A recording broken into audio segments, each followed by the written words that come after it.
So Hawking appears to be unaware of this. And I want to go straight to the heart of the book, The Grand Design, with this central claim: because there is a law of gravity, the universe can and will create itself out of nothing. Now, perhaps the first question to ask is, what does Hawking mean when he uses the word nothing? The universe can and will create itself out of nothing. Because notice the assumption in the first part of that statement: because there is a law of gravity. That is an assertion of existence.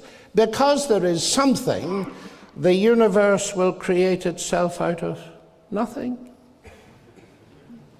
It's a very odd way to start, isn't it? Hawking assumes that there is a law of gravity. But one might want to be generous and presume that he also assumes that gravity exists, for the simple reason that an abstract mathematical law on its own would be vacuous with nothing to describe, a point to which I shall return. But the main issue surely is this: gravity, or a law of gravity, is not nothing, if Hawking is using that word in its usual philosophically correct sense of non-being. If he's not, he should have told us. So the heart of this book appears to be an assertion that the universe is simultaneously created from nothing and from something, which I do not regard as a very promising start. Now, of course, I am aware that when physicists talk about nothing, they often appear to mean a quantum vacuum, which is manifestly not nothing. And Hawking alludes to it later in the book. We are a product, he says, of quantum fluctuations in the very early universe. I'm tempted to suspect that a lot of this is a bit too much ado about nothing. Now, I know it's late in the morning for logic, ladies and gentlemen, but I just pointed out to you what I think is the first level of self-contradiction in Hawking's statement. But I believe there to be three.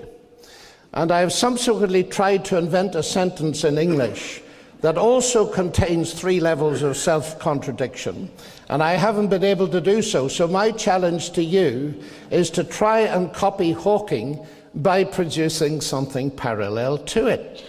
Let's analyze it a bit further. The universe can and will create itself. Now, if I say X creates Y, I'm presupposing the existence of X in order to bring Y into existence. That is what the word means. So if I say X creates X, I am presupposing the existence of X to account for the existence of X. Well, this is obviously self-contradictory, and it's logically incoherent, even if we put X equal to the universe. To presuppose the existence of the universe to account for the existence of the universe sounds like something out of Alice in Wonderland, not science. Now, that's a second distinct level of contradiction. The first one, you will recall, is the universe is created out of something which is nothing. The second is it creates itself. But then the notion that the law of gravity, that a law of nature explains the existence of the universe, is also self-contradictory. Since a law of nature, by definition, surely depends for its own existence on the prior existence of the nature it purports to describe. And I shall come back to that later. So I would submit to you, however provocatively it may seem to you, that the main conclusion of the grand design turns out to be a triple self-contradiction. Philosophers just might be tempted to comment, so that's what comes of saying philosophy is dead. Oxford chemist Peter Atkins, whom I believe is to be the subject of a debate later, believes, I quote, that space-time generates its own dust in the process of its own self-assembly. Atkins dubs this the cosmic bootstrap principle, referring, of course, to the self-contradictory idea of a person lifting himself by pulling on his own bootlaces. Well, our Oxford colleague, Keith Ward, is surely right to say that Atkins' view of the universe is as blatantly self-contradictory as the name he gives to it, pointing out that it is logically impossible for a cause to bring about some effect without already being in existence. Ward concludes, between the hypothesis of God and the hypothesis of a cosmic bootstrap, there's no competition. We were always right to think that persons or universes who seek to pull themselves up by their own bootstraps are forever doomed to failure. What this goes to show, ladies and gentlemen, is that nonsense remains nonsense even when it's talked by world-famous scientists.